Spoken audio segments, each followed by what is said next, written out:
निघून गेला। कुटुंबाची जबाबदारी तुकोबारांच्या खांद्यावर आली आणि याच वेळी 1630चा कालखंड म्हणजे दुष्काळ ओढावला। आणि या दुष्काळामध्ये पाहता पाहता खऱ्या अर्थाने रयतेचे हाल पाहिले आणि घरात होतं नव्हतं तेवढं प्रत्येक खऱ्या अर्थाने अन्न धान्य सगळ्याच गोष्टी सर्व समाजाला दान केल्या। आणि कोरोना सारखी दुसरी लाट दुष्काळाची आली, मग त्यांची पहिली पत्नी मुलांचं आणि दारावरच्या बैलांचंही निधन झालं। अरे खऱ्या अर्थाने ज्या प्रपंचासाठी उभं आयुष्य वेचलं, ज्या समाजासाठी उभं आयुष्य दिलं, पण खऱ्या अर्थाने तोच समाज मात्र ज्यांच्याकडून येणं होतं त्याने हात वर केले आणि ज्यांना देणं होतं ते दाराशी येऊन बसले आणि तुकोबाराय मनोमन विचार करू लागले। अरे ज्या प्रपंचासाठी उभ्या आयुष्याची 21 वर्ष जाळली तो प्रपंच कोळशासारखा, कारण कोळसा कितीही उघडा तरी तो काळाच आहे। त्याप्रमाणे हा प्रपंचामध्ये कितीही प्रयत्न करा, हा प्रपंच मात्र दुःख देणारा आहे। दुःख बांधवाडी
तुकोबारांचं अंतकरण तुकोबारांना सांगू लागलं की हा प्रपंच दुःखामुळे आहे, दुःख देणारा आहे। कारण बचनाग नावाची वनस्पती, ही वनस्पती अशी आहे महाराज जी खाताना सुरुवातीला अमृताहूनही गोड लागते, पण नंतर कितीही उपचार करा मृत्यू हा शाश्वत आहे। त्याचप्रमाणे खऱ्या अर्थानं प्रपंच हा सुरुवातीला गोड आहे, खऱ्या अर्थानं अमृत स्वादिष्ट आहे, पण शेवटी मात्र दुःखदायकच आहे। आणि खऱ्या अर्थात तुकोबारांची याच विचारामधून तुकोबारांच्या जीवनाचा प्रवास हा प्रपंचातून विरक्तीकडे आणि परमार्थाच्या आसक्तीकडे जाऊ लागला। आणि तुकोबारांचं एक एक पाऊल माता भामचंद्र डोंगरावर पडू लागलं। भामचंद्र डोंगरावरती 8 दिवस अन्न पाण्याविना तुकोबारांनी भगवंताच्या नामाचा टाहो फोडला आणि अंतकरण एवढं निर्मळ होतं, त्या निर्मळ भक्तीचा साध होता, म्हणून तर खऱ्या अर्थानं हाच विठ्ठल नामाचा जयघोष स्वर्गाच्या मांदियाळीमध्ये गेला आणि भगवान परमात्म्याने महासर्पाचं रूप धारण केलं आणि भामचंद्र डोंगरावर दाखल करते झाले। आपण जर भामचंद्र डोंगरावर आजही जाऊन पाहिलं तर भगवंताच्या त्या पदस्पर्शाच्या खुणा आजही आपल्याला पाहावयास मिळतात। आणि त्याच ठिकाणी गोलाकार आकारामध्ये भगवान परमात्म्याने महासर्पाचं रूप घेतलं आणि आकाशवाणी झाली, तुकोबा तुकोबा डोळे उघडा, तुकोबा तुम्हाला भेटायला आलोय मी, तुमच्या भक्तीची परिसीमा पाहून प्रसन्न झालोय मी। आणि त्याच वेळी जगद्गुरु तुकोबारांनी डोळे न उघडता सांगितलं, देवा तू जर खऱ्या अर्थानं तुझं मूळ स्वरूप वगळता इतर कोणत्याही स्वरूपातून आला असेल ना तर मी डोळे उघडणार नाही। कारण ज्याप्रमाणे सगळीकडे पाणी आहे, जल आहे, पण चातक पक्षी जसं आकाशातून पडणाऱ्या पावसाचं पाणीच पितो, त्याचप्रमाणे मी तुझं मूळ स्वरूप वगळता इतर कोणतंही स्वरूप पाहणार नाही। कारण असाही मग तू सृष्टीच्या चराचरा सामावलेला आहेस ना। देव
पण सवय लागली जाईल.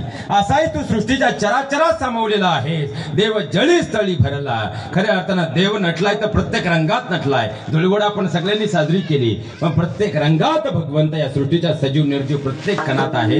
मग खऱ्या अर्थानं तुझं मूळ स्वरूप जर मला पाहायचं नसतं तर खऱ्या अर्थानं अन्न पाणी सोडून इथं थांबलोच नसतो. देवाचा खऱ्या अर्थानं तुकोबारांचा हट्ट पाहिला आणि भगवान परमात्म्यानं महासर्पाचं रूप टाकून मूळ स्वरूप धारण केलं.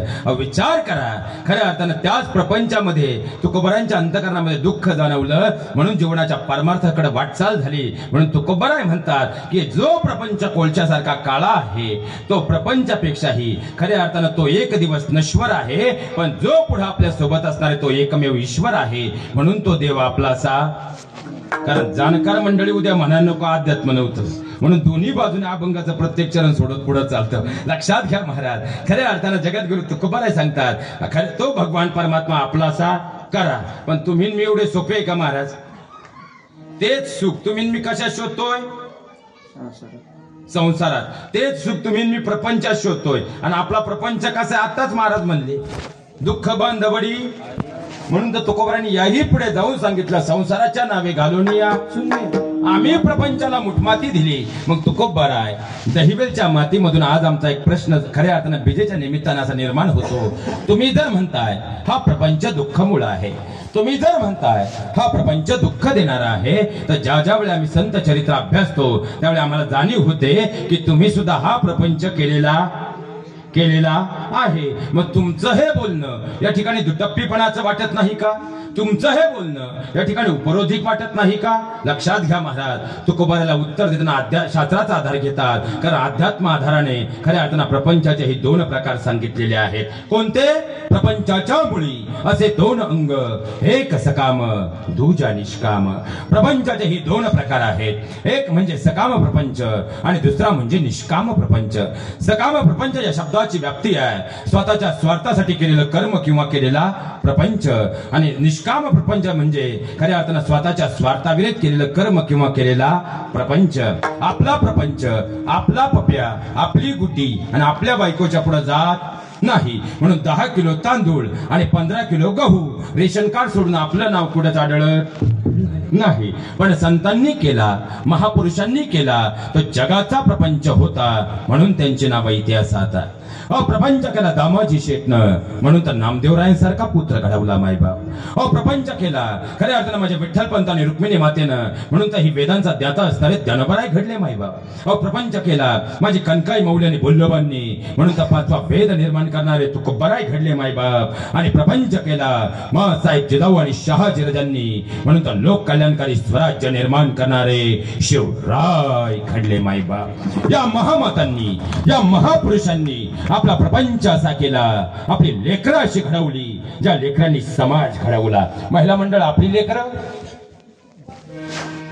आपली लेकरं. आता लेकरांचं काय घेऊन बसले महाराज? आईच दर रविवारी ब्युटी पार्लरला आहे. गुड्डी कुंज काय जाहीरची अपेक्षा करता? बरं आपल्यालाही बोलून काय करायचं? बरं राग येतो तिला. ॲब्रो करते ॲब्रो. हे ॲब्रो काहून करीत असावं? हे घरात घुसताना दरवाजाच्या फटीत अडकत्या का माहेरा जाताना इष्टीच्या दरवाजात घुसत्या? पण आईच दर रविवारी पार्लरला असेल. गुड्डी कुंज हरीच्या अपेक्षा काय करता? बरं एखादी ताई म्हटली बा महाराज जर असं का बोलले याचाही पुरावा घ्या. हे तर वडील जे जे करती तया नाम. आज आमचा मुलगा जर आम्हाला उलट बोलत असेल ना महाराज का तरी त्यानंही त्याच्या आजोबांना तुम्ही उलट बोलताना नक्कीच ऐकलं असेल. जाऊ द्या महिला वर्ग, मी तुमच्या मुलासारखा आहे. मुलगा म्हणून खऱ्या अर्थानं हा विषय थोडासा पुढे नेण्याचा प्रयत्न करतो. कारण वैदिक काळापासूनचा जर आपण अभ्यास केला तर वैदिक काळापासून विश्वाचं सार सामावलेला आई हा शब्द जन्मदातीला लागू पडायचा. आता काळ बदलला. आईची मम्मी, मम्मीचा मम्मा आणि मम्माचा मॉम कधी झाला आमचा आम्हालाच कळलं नाही. आज टॉप जीनच्या काळात आईचा पदर हरवला म्हणून तर गदर झालाय आणि नवीन पिढीत बदल झालाय. मुलांवरती पहिलं गर्भसंस्कार हे आईच्या उदरात होतं. कुरुक्षेत्रात कसं घुसायचं आणि चक्रव्यूह कसा भेदायचा हे अभिमन्यू आईच्या गर्भात शिकला. झोप लागली जन्मदातीला, अभिमन्यू संपला. आताची आमची अवस्था काय आहे? माँसाहेब जिजाऊंच्या गर्भामध्ये शिवबाराचे आकार घेत होते तेव्हा माँसाहेब काय करायचं? माझं पोरगं गुरपान जन्माला यावं म्हणून काजू बदाम उघडून पित नव्हत्या. ज्ञानाचा बाळकडू आपल्या राजांना पाच होत्या, कुळाचा अभिमान बाणवत होत्या. जाऊ द्या महिला वर्ग, मी तुमच्या मुलासारखा आहे. मुलगा म्हणून तुम्हाला एक प्रश्न विचारतो. तुम्हाला असं वाटत नाही का आपल्या पोटी उद्याचे शिवराय जन्माला यायला हवे? आपल्या पोटी उद्याचे विवेकानंद जन्माला यायला हवे? आपल्या पोटी उद्याचे शंभूराज जन्माला यायला हवे? आपल्या पोटी उद्याचे महाराणा जन्माला यायला हवे? आपल्या पोटी उद्याचे खऱ्या अर्थाने डॉक्टर बाबासाहेब आंबेडकर, महात्मा फुले जन्माला यायला हवे? आपल्या पोटी उद्याची रमाई भीमाई जिजाऊ जन्माला यायला हवी? आपल्या पोटी उद्याची सीता आणि मीरा जन्माला यायला हवी? तुम्ही तर गप्पच झाले भाऊ. फॅरनलवलीचा जमाना आलाय महाराज. आता आम्हाला वाटतं आमची मुलगी विश्वसुंदरी म्हणून घडावी. आता इथे एवढा सुंदर नामयज्ञ सोहळा चालू आहे. खऱ्या अर्थानं दादांचा असेल, नानांचा असेल, या सगळ्या मंडळींचं एवढं सुंदर नियोजन आहे. आणि खऱ्या अर्थानं जर आता पुण्यात आमच्याकडे पाहिलं तर आता सध्या खऱ्या अर्थानं अजूनही अनेक नियम कडक आहेत. आणि त्यामुळे बॉलिवूडच्या 2 चित्रपटांचं शूटिंग सध्या धुळे आणि साक्री परिसरात सुरू आहे. आणि तिथं आलेल्या बॉलिवूडच्या अभिनेत्रींना जर बातमी कळाली दहिवेलमध्ये एवढा सुंदर नामयज्ञ सोहळा चाललाय, खऱ्या अर्थानं एवढं सुंदर नियोजन आहे. आज कोरडे महाराजांचं कीर्तन आहे. आपण संध्याकाळी 10 वाजता त्यांना खऱ्या अर्थानं कार्यक्रमाला भेट द्यायला दहिवेलला जाऊ. आणि एवढीच बातमी काल सकाळपासून 3 चाकीमध्ये आजूबाजूच्या 20 गावांमध्ये फिरत राहिली. तर तुम्हीच उत्तर द्या, आजूबाजूच्या 20 गावात आता एक तरी माणूस त्यांच्या गावात सापडेल का? सगळे कुठं असतील?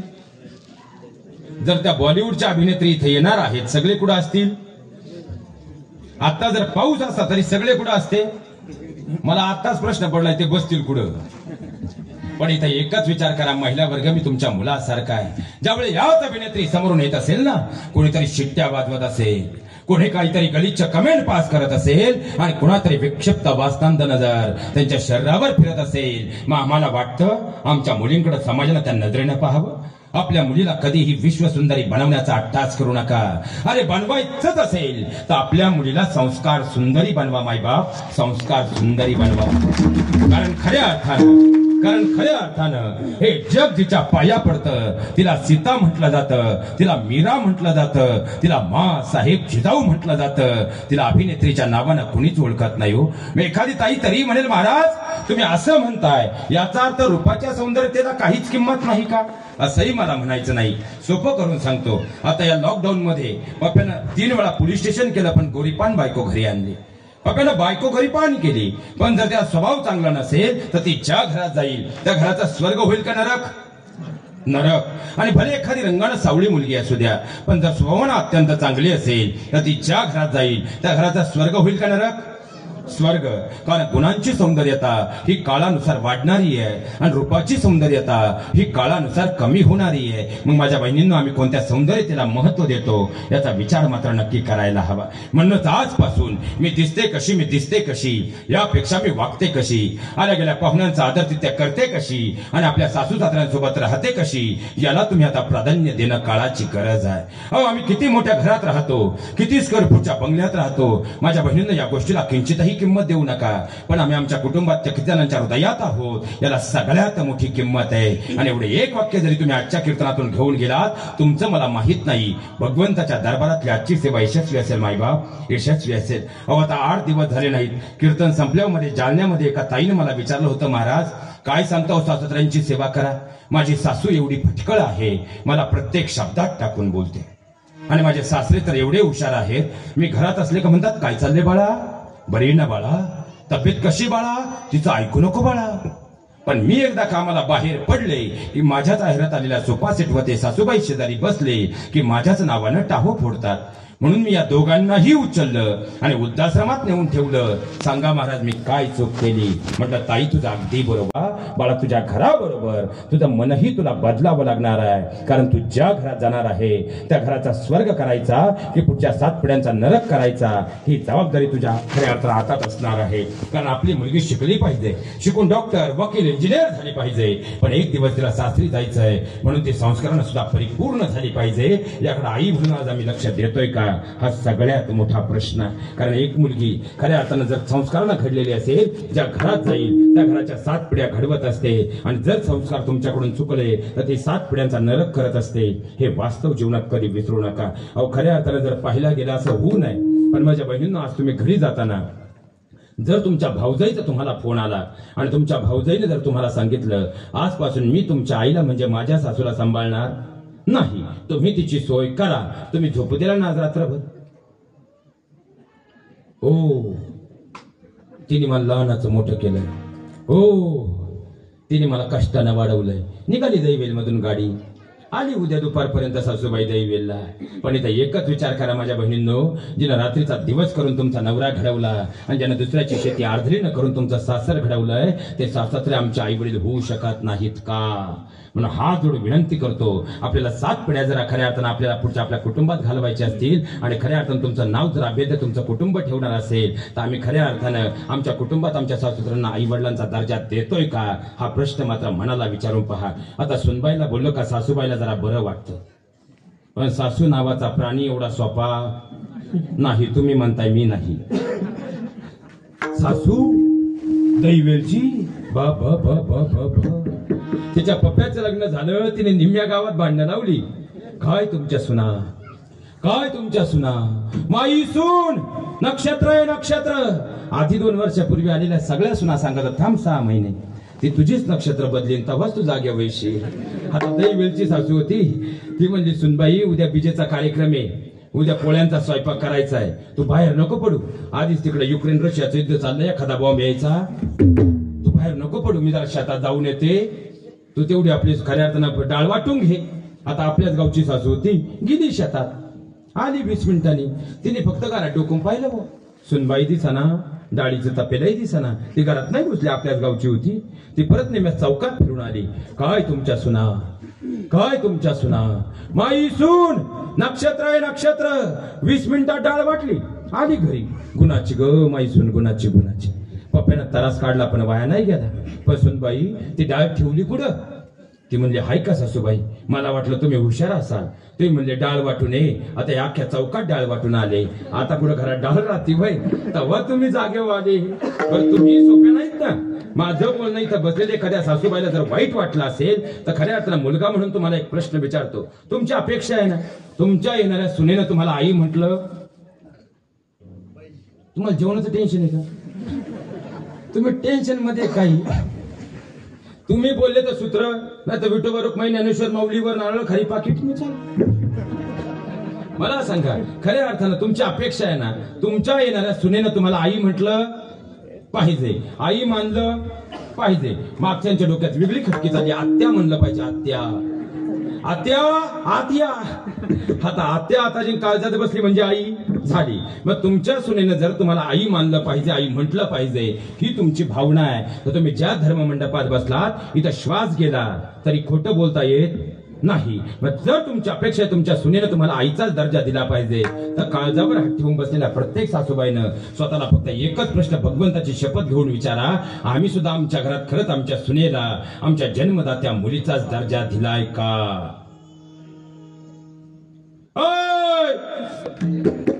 उगाच तुम्ही शिक्षित म्हणून मी माझ्या मूळ पदावर येत, तुम्ही बोलत चला. आपल्या मुलीला जर गोल चपाती बनवता आली नाही ना, आपण लाटणं पळपट घेऊन तिला गोल चपाती बनवायला शिकवतो. पण सुनेकून जर चपात्या जाड काढ झाला तर आपण तिच्या आई वडिलांचा उद्धार करतो. आपण खरंच तिला आपली मुलगी मानतो का?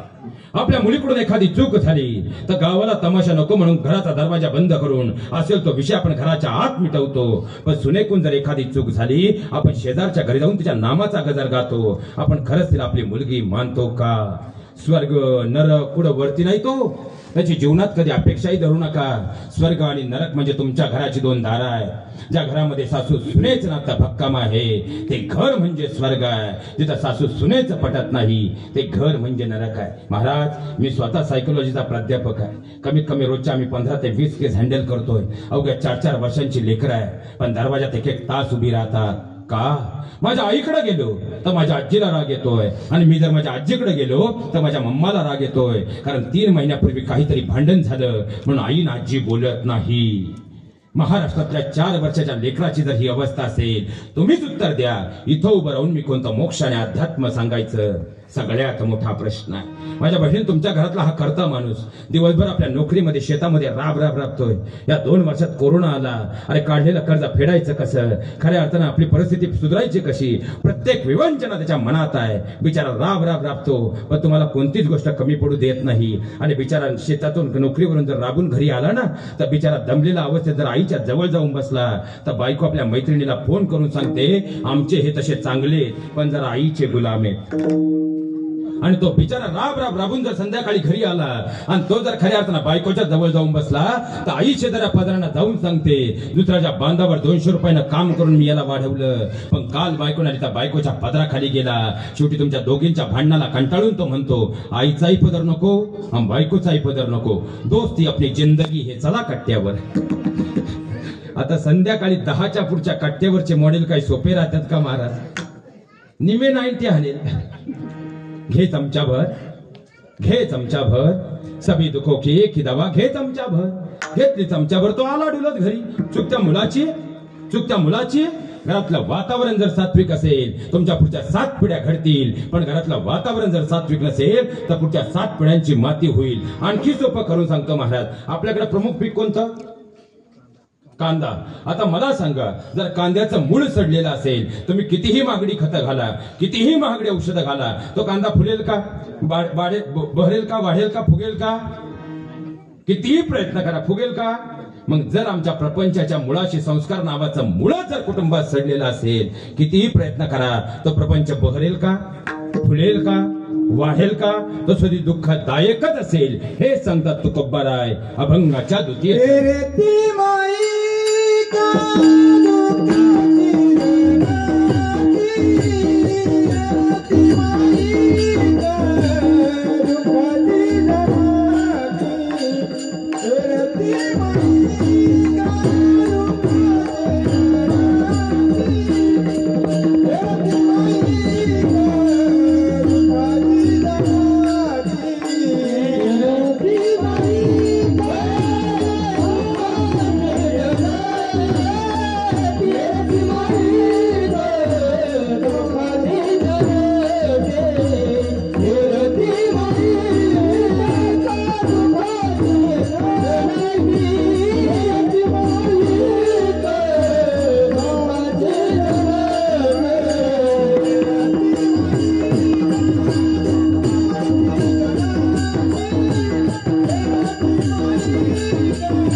एकदा ग्रामस्थांसाठी आता जोरदार टाळ्या पूजा.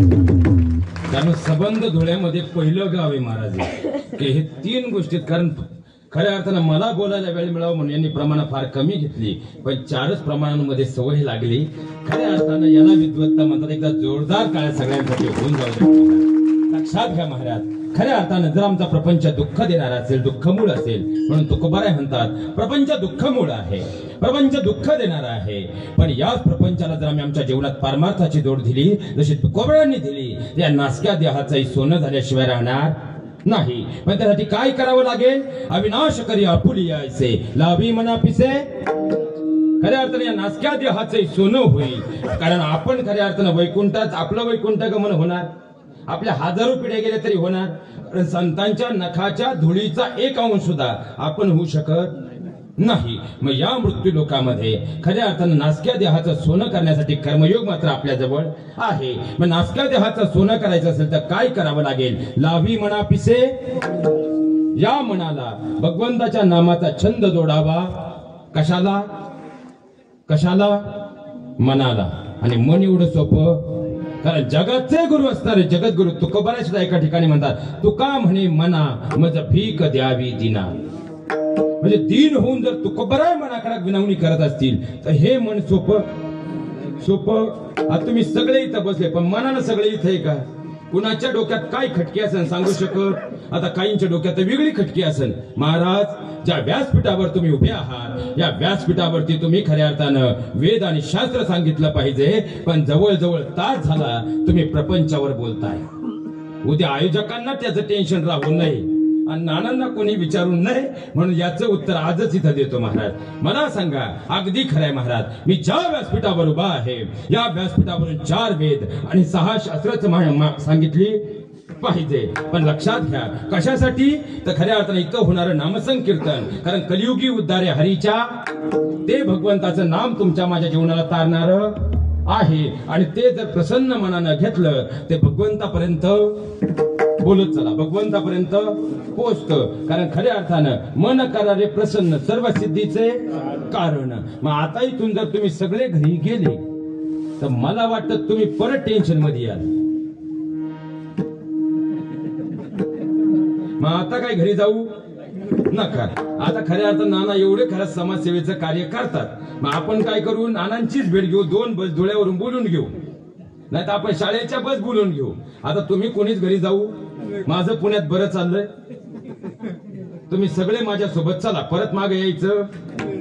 किती जण यायला तयार आहेत? बोटवर करा महाराज. 2. तुम्ही नाही येणार दादा. भगवंताची शपथ घेऊन खरं सांगा की परत माघारी यायचं, परत माघारी यायचं. किती जण यायला तयार आहे? बोटवर करा. 1. बाकीच्यांचं काय झालं भाऊ? म्हणजे तुम्ही प्रपंच सोडायला तयार नाही. आणि तुम्हाला टेन्शन जे आहे तुमच्या मनाला, फक्त खरं बोलत चला, हे प्रापंचिक आहे का पारमार्थिक आहे? मग प्रापंचिक टेन्शन जर तुमच्या मनात असेल तर भगवंताचं नाम हे प्रसन्न मनाने घेतलं, मग प्रपंचाचं, पण तुम्ही प्रपंच सोडायला कोणी तयार नाही. मग आता जर प्रपंच सोडायचा नसेल तर खऱ्या अर्थानं प्रपंचात राहूनच तुमच्या प्रपंचाला सात्विकता आली पाहिजे. कारण तुमचं मन प्रसन्न झाल्याशिवाय तिथपर्यंत आपला आवाज पोहोचणार नाही. आणि पारमार्थ करण्यासाठी प्रपंच सोडावा लागतो, हे तुम्हाला सांगितलंच कोणी? माऊली म्हणतात, आसोनी संसारी जीवे वेगू करी वेद शास्त्र उभारी बाह्य सदा. म्हणजे जे वेद या ठिकाणी मांडायचे ते जर आम्ही प्रपंचात राहून सात्विकपणे प्रपंच करताना जर खऱ्या अर्थानं भगवंताचं नाम घेतलं, जे वेद या ठिकाणी मांडायचे तेच वेद दोन्ही हात उंच करून आशीर्वाद दिल्याशिवाय राहणार नाही. पण त्यासाठी आमचा प्रपंच आम्हाला योग्य पद्धतीने करावा लागेल. सोपं करून सांगतो, तुमच्या घरात 10 कोटीचं मंदिर आहे, त्याला 20 कोटीचे जडजावाहिर लावलेले आहे. पण मुलगा जर डांबरी रस्त्यावरती पिऊन पडत असेल आणि घरात सासूचं सुनेचं 5 मिनिटही पटत नसेल तर ते घर स्वर्ग आहे का नरक? मोठ्याने बोला, नरक. आणि तुमच्या घरात 10 रुपयाचा छोटासा देवारा आहे, पण तुमच्या घरातलं वातावरण जर सात्विक असेल ते घर स्वर्ग आहे का नरक? स्वर्ग. मग खऱ्या अर्थानं जर आपल्या घराला स्वर्ग करायचं असेल, आपण प्रपंच सोडायला तयार नाही. म्हणजे आपल्या प्रपंचातूनच परमार्थ करावा लागेल. आणि मग तुम्हीच उत्तर द्या, 1.25 तासातलं कोणतं वाक्य चुकीचं होतं किंवा खालच्या पातळीचं होतं?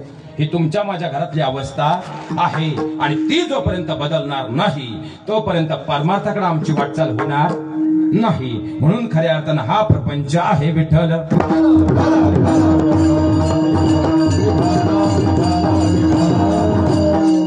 चला, 20% लोकांच्या डोक्यातला पहिला प्रश्न आता संपला.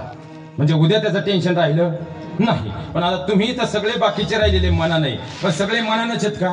तुमच्या डोक्यात वेगळं टेन्शन असेल तर तुमच्या डोक्यात वेगळं आहे, मागे बसलेल्या तरुण पोरांच्या डोक्यात वेगळंच टेन्शन आहे. महाराज आता जवळपास 10:30 वाजले, 11 वाजता थांबा म्हणजे गुड नाईट पिलूचा SMS गुड्डीला करता येईल.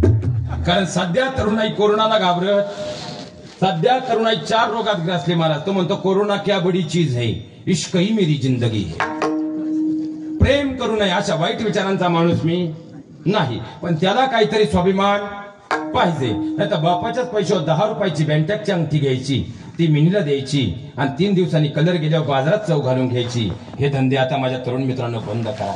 अहो खरंच जर मर्दानगी गाजवायची असेल, पहिली 5-50 हजाराची चांगली नोकरी पहा आणि मग तिला 1 तोळा करा. ही खरी मर्दानगी महाराज, ही खरी मर्दानगी. माझ्या सगळ्या तरुण पोरांना हात जोडून विनंती करतो, बाळांनो शिकाल तर टिकाल, नाही तर शेवटी साखरीच्या बाजारात भरमुडे चिकाल. कारण शिक्षणाशिवाय पर्याय नाही. अहो आता आमची पोर एवढी हुशार आहे, निम्म्या पोराने व्हॅक्सिन घेतल्या. तो म्हणतो मला त्यानं काही होत, ती माझी लाईफ लाईन आहे. याला कोरोना झाला, त्याचा मिस कॉल सुद्धा आला नाही. बरं आता यांची अशी अवस्था झाली महाराज. आता मी कॉलेजच्या पहिल्याच दिवशी गेटवर महाराज, आता एक कार्ट असं निघालं. आता यांची अवस्था अशी, हा माणसाला SMS का तू माझी जान आहे आणि मी तुझ्याशिवाय जगू शकत नाही. आला कोरोना, 1.5 वर्ष दोघंही घरी, SMS नाही. आणि जसं ऑक्टोबरला कॉलेज सुरू झालं, हा पहिल्याच दिवशी गेला आणि तिला म्हणला तुझ्या प्रेमामध्ये मी झालो ठार वेडा. ती म्हणली गप्पच बावळे, काल माझा साखरपुडा झालाय, हा घे पेडा. तेव्हा तो भानावा आला. आता एक तर असं काढलं पोरग महाराज, झेकळा टाकलं तर दिसणार नाही. आणि ते कॉलेजच्या गेटवर जाऊन गुड्डीला म्हणतंय तू मला ओळखलं? ती म्हणले नाही ओळखलं. तू मला नाही ओळखलं? ती म्हणते नाही ओळखलं, मी टायटॅनिकचा हिरो आहे. ती म्हणली मुर्द्या टायटॅनिक बुडालं होतं, जळालं नव्हतं. तेव्हा तो भानावा आला. नाही अवघड आहे. बरं आपल्याला वाटतं बा आपलं कार्टर रोज कॉलेजला आहे महाराज, एक दिवस फक्त तुम्ही त्याच्या मागं जा. ते कॉलेजच्या गेटवर जाऊन म्हणताय किती दिवस झाले मी वाट पाहतोय, तू प्रपोज करत नाही. तिने लांबूनच त्याच्या का पाहिलं भाऊ, चेहरा तुझा खास नाही, अंगाव तुझ्या मास नाही, प्रपोज तुला काय खाक करू. अरे येड्या उद्यापर्यंत जगायची तुझी आस नाही, तरी आपलं कमी नाही. ते म्हणते नाही मी तुझ्याशिवाय जगू शकत नाही. मग तिचं ठरलेलं वाक्य, मी माझ्या आई वडिलांच्या शब्दाबाहेर हाही कमी नाही. म्हणतो कोई बात नाही, इस जन्म में ना सही अगले जन्म में तेरा बन जाऊंगा, मगर शादी तो तुझसे ही करूंगा. कॉफी शॉपला 1 कोल्ड कॉफी आणि 125ची 1 कॅडबरी बोलली पोर. कॅडबरीत पुरगी बोलते. बरं पाहता काय खड्डा तुम्हाला आहे 15,000चा, ते काय सोपं राहते होय. ती त्याला म्हणते मी तुम्हाला व्हॉट्सअपला SMS केला असता, पण माझ्याकडे चॅटिंगला मोबाईल. आपलंही कमी नाही. ते आलं घरी, त्यानं जुना मोबाईल सॅगमध्ये ठेवला. पप्पाला म्हणला पप्पा मोबाईल हरवला.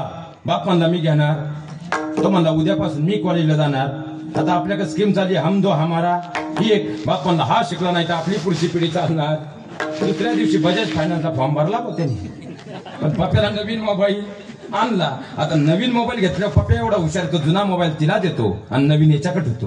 पण संध्याकाळी 9 वाजले, झालं सुरू. काय करतेस पिलू, बरी येस ना पिलू, जेवलीस पिलू.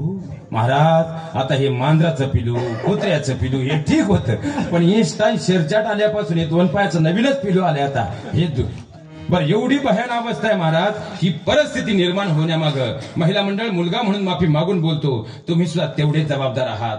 कारण तुम्हाला सुद्धा आता चांगली मुलं चालत, तुमच्या लेकीला सुद्धा आता चांगली. आता शेतकऱ्यांचे तर एवढे वाईट दिवस आहे. आता शेतकरीचे ते तर बरेचसे. 14 तारखेला संक्रांत होऊन गेली महाराज, पण खरी संक्रांत जर सध्या कुणावर असेल तर आमच्या शेतकऱ्याच्या पोरांवर. कारण शेतकऱ्याच्या मुलांना सध्या मुली मिळत का तुमच्या का बरं आहे? कायच बरं आहे महाराज. आता 35चे 35 नवरदेव गावात असतील, तो रातच्या 12ला भांडारा पाहिजे तरी उठून उभा राहतो, आपल्या अंगावर पडतो काय. जाऊ द्या महिला मंडळ, मी तुमच्या मुलासारखा आहे. मला सांगा शेतकऱ्याच्या मुलांना मुली मिळत नाही. आपला बाप्या यंदाही पिवळा होईल असं वाटत नाही, यंदाही आपल्या बाप्याला गुड्डी मिळेल असं वाटत नाही. मग जाऊ द्या, तुम्ही पुरुष मंडळी सगळे शांत, फक्त महिला मंडळ तुम्ही धर्ममंडपात आहात हे विसरू नका. इथं खोटं बोलता येत नाही. ज्यांना ज्यांना वाटतं की शेतकऱ्याच्या मुलांना मुली मिळाल्याच पाहिजे, महिला मंडळ त्याने एकदा जोरदार टाळी वाजवा. मग जर तुमची सगळ्यांची अपेक्षा आहे शेतकऱ्याच्या मुलांना मुली मिळाल्या पाहिजे तर इथं बसलेली कोणती आई आता असं म्हणेल महाराज आज मला उपरती झाली, आता मी माझी गुड्डी शेतकऱ्याच्याच मुलाला देणार. त्या आयांनी फक्त टाळी वाजवा. आता या 4 टाळ्या ज्या वाजल्या त्या पोरांच्या आहेत. काय लबाड दुनिया आहे महाराज. आता मला सांगा शेतकऱ्याच्या मुलांना मुली मिळत, शेतकऱ्याच्या मुलांना मुली मिळत नाही. बरं आता तुम्हाला शेतकरी जावायचं आलं, बरं जेवढी शेतकऱ्याची पोरं एकदा टाळ्या वाजवा महाराज आमच्या पोरांसाठी. महाराष्ट्रात तेवढी स्वाभिमानी राहिली नाही तर 90% बायोटे साल बदलून चालले. 84 चा 87, 87 चा 92, एकही केस काढा नाही तरी म्हणतो मी 94च आहे. त्या पुरीला अटॅक आला लय अवघड आहे महाराज. बरं मला सांगा आमची शेतकऱ्याची पोरं अशी आहेत महाराज, जर आता बाप 25 वर्ष झाला का बाप हुशार राहतो. बाप म्हणतो पप्पा येडेपणा करू नको, जर तू दही वेला थांबला तुला कोण पोर देणार, काय लागल ते तुला विकून देतो, पण तू पुण्यात चाकणला MIDC जाऊन चिटक, काय लागल ते विकून देतो पण माग येऊ. आमचा पप्पा एवढा स्वाभिमानी तो म्हणतो 25चा झाले 45चा होईल, पण खोटं बोलून लग्न करणार नाही. नाही तर काही गावात बापन पोर लय हुशार राहतात.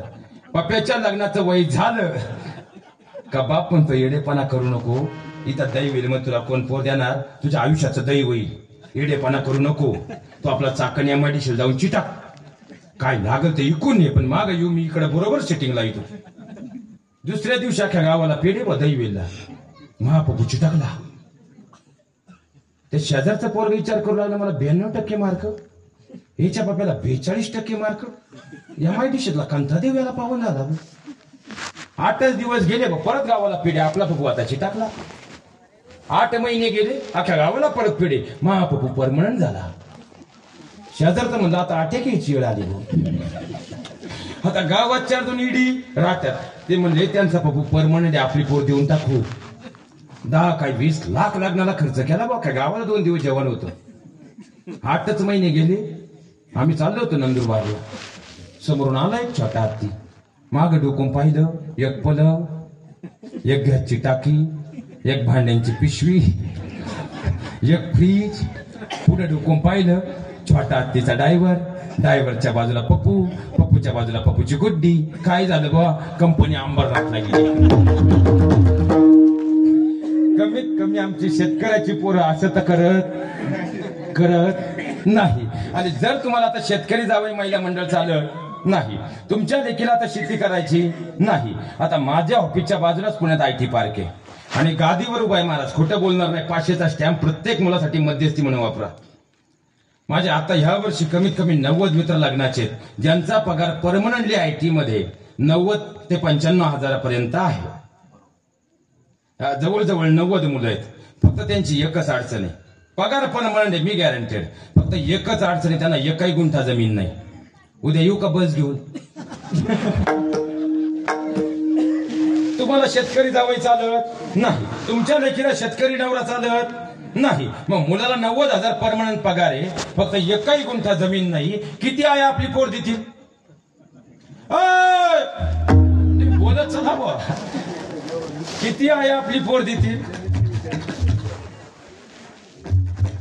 ज्या देतील त्यांनी बोटवर करा फक्त. मग तुम्हाला जमीन काय लागते? तुझी गुड्डी जर शेती करणार नाही, तुम्हाला शेतकरी जावई चालत नाही, मग तुम्हाला जमीन कशाला पाहिजे?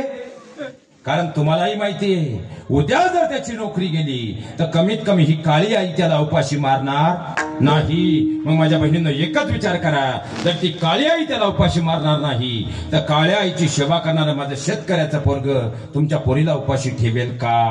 म्हणून हात जोडून विनंती करतो, आता विचार बदला. आणि खऱ्या अर्थानं महाराज हा विनोद नाही. इथं बसलेल्या ज्यांनी आपल्या मुलीचं लग्न करताना मुलाचं कर्तृत्व न पाहता फक्त मुलाच्या वडिलांची प्रॉपर्टी पाहून आपल्या पोरी दिल्यात ना, आज तुमची मुलगी बंगल्यात आहे, सोन्याच्या ताटात जेवेल, पण कधी भेटायला जा तिच्या डोळ्यात मात्र पाणी आहे. आणि ज्यांनी खऱ्या अर्थानं मुलाच्या वडिलांचं कर्तृत्व न पाहता मुलाचं स्वतःचं कर्तृत्व पाहून आपल्या पोरी दिल्या, भले आज तुमची मुलगी झोपडीत असू द्या, पण कधी भेटायला जा तिच्या चेहऱ्यावर मात्र समाधान आहे.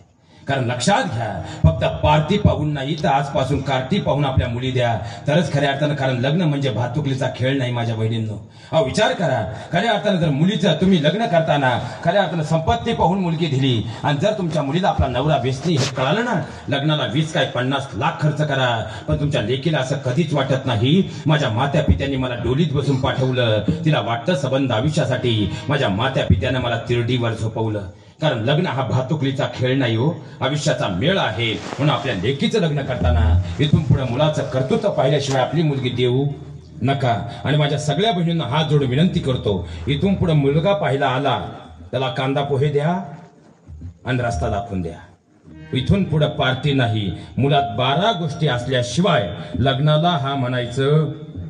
पहिली गोष्ट, त्याला जग नाही जिंकलं तरी चालेल, पण तो तुमचं मन जिंकणारा असावा. दुसरी गोष्ट, 36 गुणांचा विचार नंतर करा, पहिले त्यानं कोरोनाच्या 2 व्हॅक्सिन घेतल्यात काही नीट तपासून पहा.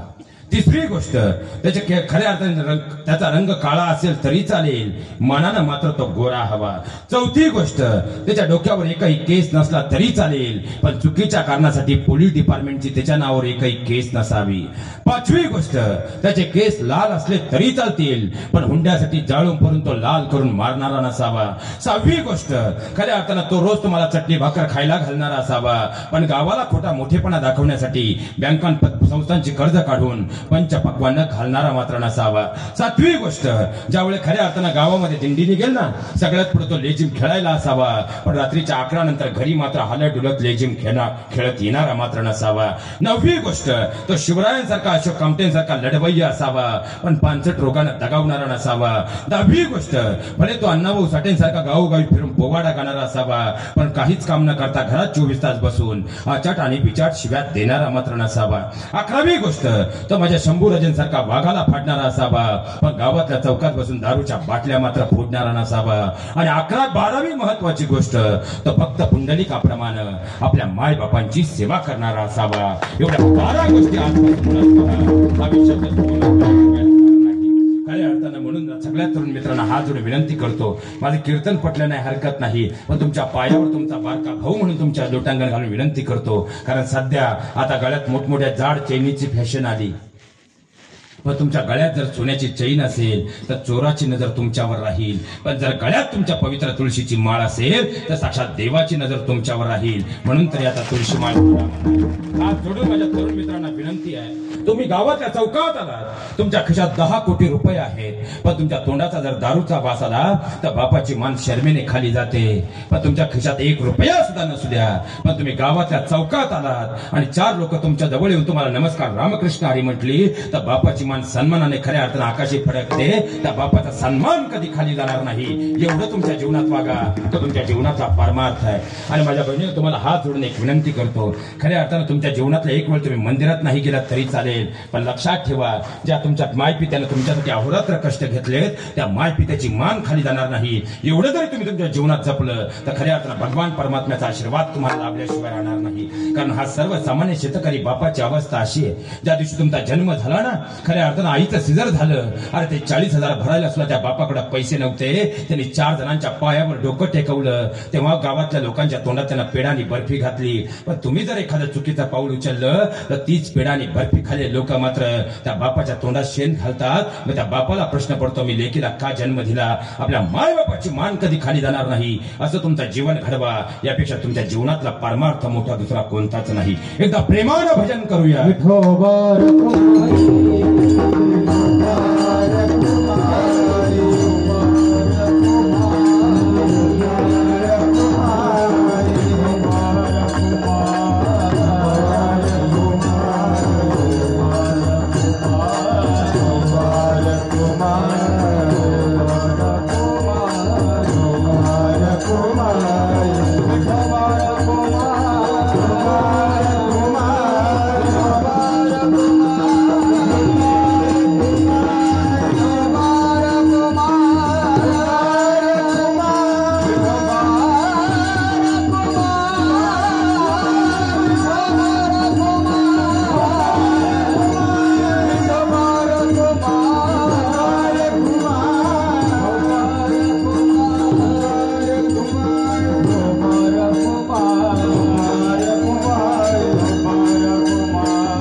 भगवंताचं नामच तुमच्या माझ्या जीवनाला तारणारं आहे म्हणून सगळ्यांनी दोन्ही हात उंच करायचे आणि भगवंताच्या नामात तल्लीन होऊन जायचं. विठ्ठल माझा माझा माझा माझा माझा विठ्ठल माझा विठ्ठलाचा विठ्ठल माझा माझा माझा माझा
लक्षात घ्या महाराज, खऱ्या अर्थानं आता बदलू शकतो. खऱ्या अर्थानं जर पाहिला गेलं तर जगाच्या पाठीवरती माझ्या सगळ्या तरुण मित्रांना आजच्या कीर्तनातून आणि सगळ्या शेतकरी मित्रांना हात जोडून विनंती करतो, खऱ्या अर्थानं शेती परवडत नाही म्हणून रडू नका. मी स्वतःही शेतकरी आहे. खऱ्या अर्थानं शेतीमध्ये जोपर्यंत प्रक्रिया उद्योगाकडे आमचे तरुण येणार नाही आणि जोपर्यंत खऱ्या अर्थानं शेतीतून प्रक्रिया उद्योगांची उभारणी करणार नाही तोपर्यंत शेती ही खऱ्या अर्थानं आपल्या दृष्टीने न परवडणारी असेल. पण ज्या दिवशी तिच्यामध्ये, कारण आम्ही प्रत्येक गोष्टीत येत असताना शिक्षण घेतल्याशिवाय येत नाही. शेती करताना ऍग्रिकल्चरला मात्र जात नाही. वेळ भरपूर झालाय म्हणून अधिकचं पुढे सरकतो. पहिलं व्यसन म्हणजे प्रेमाचं व्यसन, त्यापासून दूर व्हायला हवं. दुसरं म्हणजे मोबाईलचं व्यसन. आज सोसायटीत राहणारी प्रत्येक आजी संबंध सोसायटीला एकच सांगते, माझा नातू हायटेक आहे, त्याला मोबाईल कळतो. आता इथं बसलेल्या महिला मंडळ आणि पुरुष मंडळी ज्यांच्या घरात 2 वर्षाच्या आतील लहान बालकं आहेत त्यांनी एकदा टाळी वाजवा. नाही, ज्यांच्या घरात 2 वर्षाच्या आतली लहान मुलं आहेत त्यांनी एकदा टाळी वाजवा. तुम्ही टाळी वाजवाय घाबरायला लागले, पुढे माणूस काय. बरं ठीक आहे, ज्यांच्या घरातली 2 वर्षापर्यंतची लहान मुलं मोबाईल न देता दूध पितात त्यांनी एकदा टाळी वाजवा.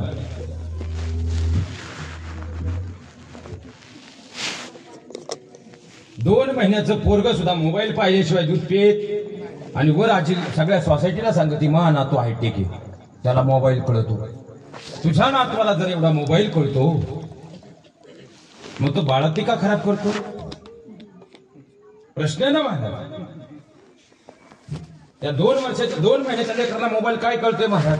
पण आई जर 9 महिने 9 दिवस ते व्हॉट्सअप आणि फेसबुक सोडायला तयार नसेल तर मला सांगा, खऱ्या अर्थानं तो मुलगा तो मोबाईल सोडेल का? सगळ्यात मोठा प्रश्न आहे.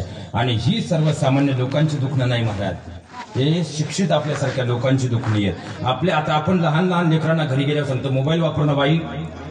पुरुष मंडळी, मोबाईल वापरणं वाईट आहे. आई सांगते मोबाईल वापरणं वाईट.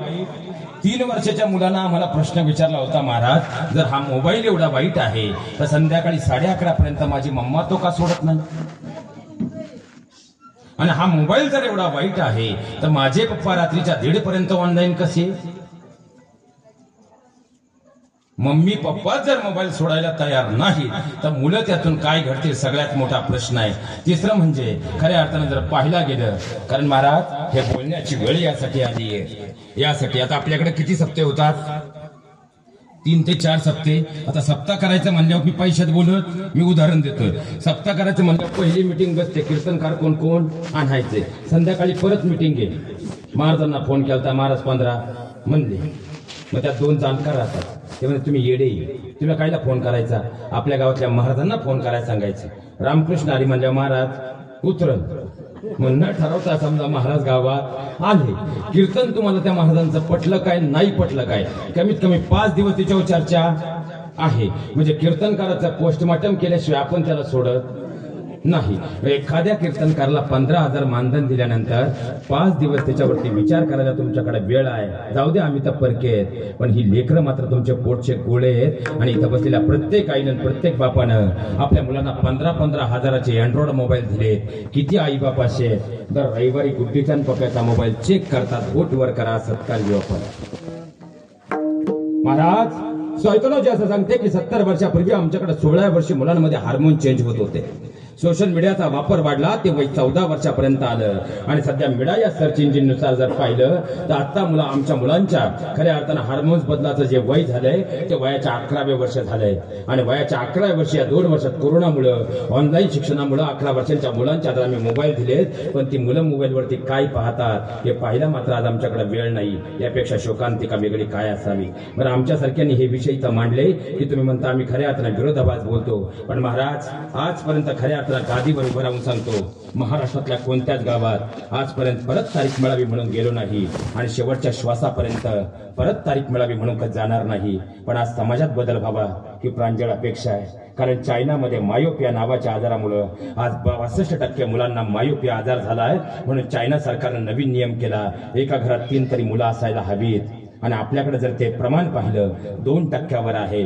आणि जर आपण पुढच्या 5 वर्षात बदललो नाही तर आपली सुद्धा एक पिढी बर्बाद झाली असेल. आणि त्यावेळेस मात्र माघारी फिरून आपल्याकडे पाहिला वेळ नसेल. म्हणून खऱ्या अर्थानं तुमच्या पायावर डोकं टेकून विनंती करतो, आपल्या घरात पहिल्यांदा बदल करा. कारण प्रपंच केल्याशिवाय परमार्थाची वाट तुमच्यासाठी सुकर होणार नाही. खऱ्या अर्थाने एवढं तरी लक्षात घेतलं आयुष्य सुखी होईल. या मनाला भगवंताच्या नामाचा जर छंद लावला तर या देहाने खऱ्या अर्थानं इतकं सुंदर कार्य घडेल. कारण अंतःकरणातले विकार दूर होतील. आणि मग जे मात्र कार्य घडेल ना, ते कार्य असं असेल की चंद्र सूर्य असेपर्यंत खऱ्या अर्थानं ते अजरामर राहील. जसं माझ्या छत्रपती शिवरायांचं कार्य अजरामर राहिलं, आम्ही बलिदान मास साजरा केला. जसं माझ्या शंभूराजांचं कार्य खऱ्या अर्थानं अबाधित राहिलं. माझ्या राजानं असं काय केलं की माझ्या राजाचं नाव इतिहासाच्या पानामुळांमध्ये राहिलं. आणि खऱ्या अर्थानं माझ्या राजानं असं काही कर्तृत्व केलं की चंद्र सूर्य असेपर्यंत माझा राजा मात्र प्रत्येकाच्या अंतःकरणामध्ये जिवंत राहिला. याचं कारण काय? पण का तरी माझ्या राजाचा इतिहास समजून घ्यायचं म्हटलं तर वर्तमानात राहून चालत नाही.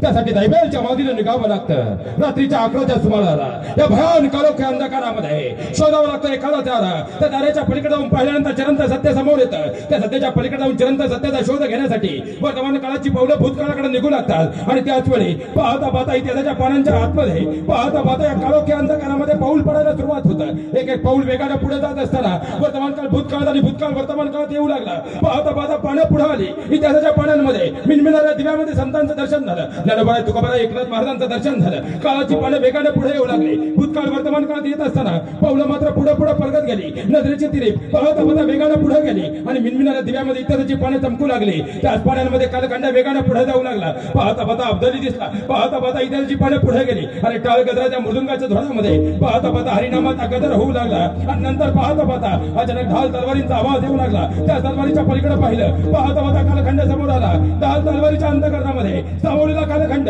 कोणता सापडला?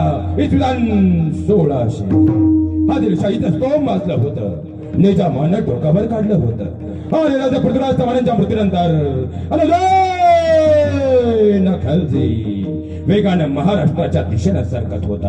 चारही सत्ता महाराष्ट्राच्या पूर्णावधी छातडावर थयाणाचत होत्या. सगळीकडे दुःखाचा हाकार सजीवतना हितनैषी दगडांनीही आदिलशाही मान्य केली होती. दुःख यातना याशिवाय महाराष्ट्राच्या वाट्याला काहीच नव्हतं. उभा महाराष्ट्र या अंधकारमय वातावरणात शोधत होता तो उद्याचा सुवर्ण तारा, तो उद्याचा सुवर्ण प्रकाश. आणि मी चमकले मालजींच्या रूपाने सृष्टीला नवचैतन्य मिळालं आणि त्यांच्या पोटी जन्मलेल्या शहाजीराजांनी पुण्यावरती फटवा फडकवला. पण आदिलशहानं पुण्याची रंगोळी केली आणि दिवस गेलेल्या बाळासाहेब जिजाऊंना शिवनेरीच्या कुशीत ठेवून राजे नाईलाजानं आदिलशाहीच्या मुशीत गेले. आणि महाराष्ट्र पुन्हा एकदा आदिलशाहीच्या काळोखी अंधकारला गेला. या तरांचा कल्लोळ मासाहेबांच्या मनी दाटला. कारण सर्वसामान्य शेतकऱ्याची अवस्था काय? सकाळी शेत म्हणजे रब्बी आणि हंगामी या दोन पिकात जगणारा, पण घोड्यांच्या बेवड्याने बेलगाम टापा यायचा, शेतात स्मशान होऊन जायचं. अरे यवनांची तोलदार आमच्या घरात घुसायची. आया बहिणींच्या आबरूची रक्कम वेशीला टांगली जायची आणि पाहता पाहता रयतेचे हाल व्हायचे. ही अवस्था पाहिली आणि मासाहेब उत्तरत्या झाल्या. अरे ज्यावेळी सृष्टीवर असुरांचा जन्म झाला, यदा यदा ही धर्मस्य भवती भारत, या सृष्टीवर भगवंताचा जन्म झाला. या सृष्टीवर जेव्हा पाखंड जन्माला आले, धर्माचे पालन करणे पाखंड खंडन, हेच यामा करणे काम, त्याच्या पाडवावे नाम, संतांचा जन्म झाला. आणि आज जर यवनांची कोणी कुत्रा किराडे स्वराज्यावर आक्रमण करणार असतील तर माझ्याही पोटी उद्याचा शिवसूर्य जन्माला येईल. आणि मासाहेब शिवनेरीच्या प्रांतावरती शिवाई समोर नतमस्तक झाल्या आणि मुखातून बोल म्हटले, हे अंबिका चंडिका वरदान दे, उन्मत्ताई सिंहासने चिरफाड न्यामाचा पुत्र दे. आणि फाल्गुन महिना शिशिर ऋतू हस्त नक्षत्रावर पृथ्वीचे वैभव व्यक्त करणारे 8 इकरा अनुकूल असताना 19 फेब्रुवारी 1623 बाळराजे जन्माला आले.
जणू काही खऱ्या अर्थानं पाहायला गेलं तर आनंद कुणाला झाला?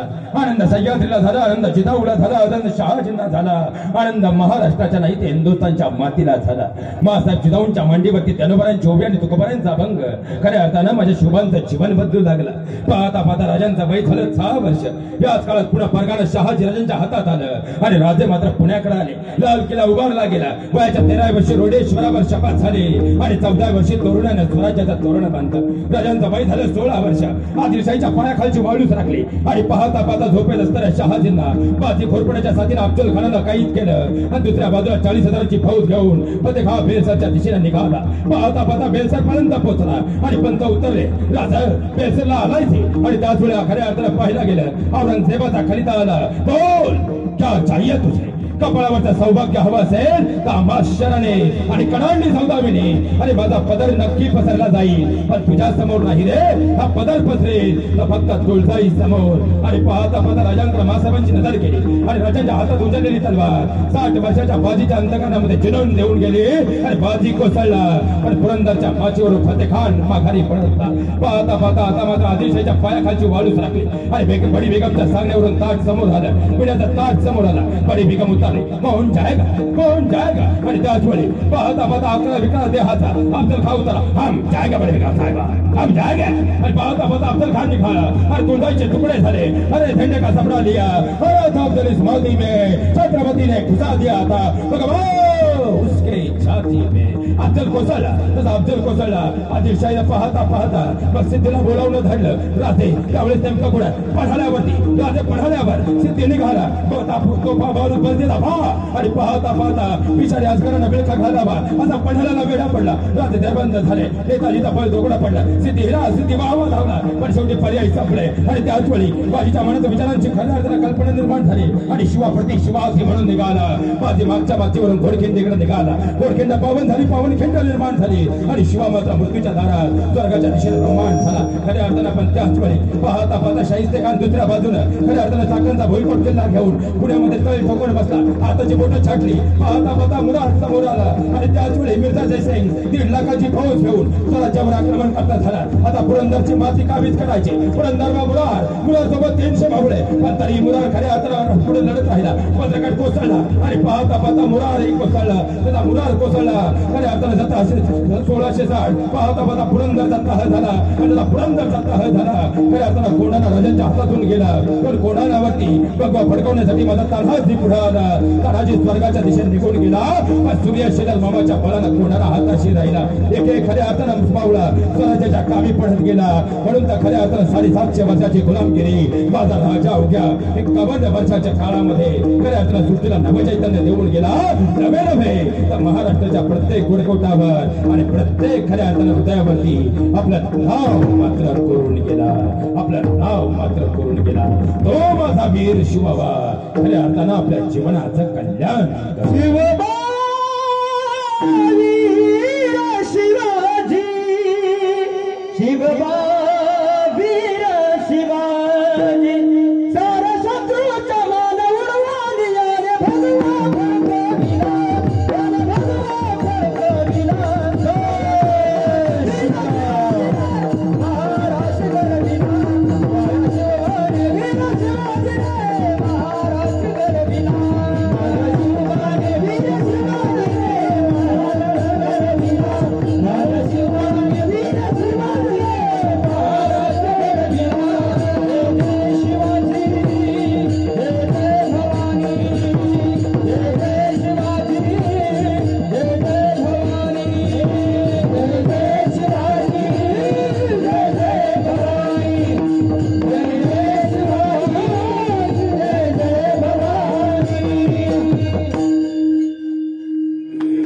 माझ्या राजानं असं काही कर्तृत्व केलं की माझा राजा देहानं गेला. पण कर्मानं मात्र अभेद्य राहिला. आणि खऱ्या अर्थानं माझ्या तुकोबरांनी भगवंताला जीवन सगळ्या तरुण मित्रांना जाताना खऱ्या अर्थानं तुकाराम बीचच्या निमित्तानं जर काही घेऊन जायचं असेल तर एकच घ्या. वयाच्या 16व्या वर्षापर्यंत 7 लाख अंबानींना एका वेळेस विकत घेऊ शकेल एवढी प्रचंड श्रीमंती ज्यांची होती ते म्हणजे तुकोबारा. वयाच्या 21व्या वर्षी एक वेळच्या जीवनालाही खऱ्या अर्थानं हाल झाले ते माझे तुकोबारा आहे. पण वयाच्या 21व्या वर्षापासून आपल्या जीवनाचा प्रवास असा केला की खऱ्या अर्थानं शेवटी भगवंताला पुष्पक विमान घेऊन यावं लागलं. आणि आम्ही खऱ्या अर्थानं आत्महत्या करतो संकट आली तर. माझ्या तुकोबारांच्या जीवनातून मॅनेजमेंटचे फक्त 5 सूत्र आमच्या जीवनात आम्ही अंगीकारली तर या विषयाचं सोनं होईल. आता खऱ्या अर्थानं तुकोबारांचं वैकुंठ गमन की खून यावरही अनेकांनी वादविवाद निर्माण केलेत महाराज. पण खऱ्या अर्थानं ज्यांच्या मनामध्ये हे वादविवाद आहे त्यांनी एकदा आदरणीय वक्ते बाबांचं तुकोबारांचं वैकुंठ गमन की खून हे पुस्तक एकदा वाचावं. खऱ्या अर्थानं मनातील सगळ्या प्रश्नांचे निराकरण झाल्याशिवाय राहणार नाही. खऱ्या अर्थानं जगद्गुरु तुकोबारांच्या चरणावरती झालेली सेवा या ठिकाणी विलीन करत असताना आदरणीय खऱ्या अर्थानं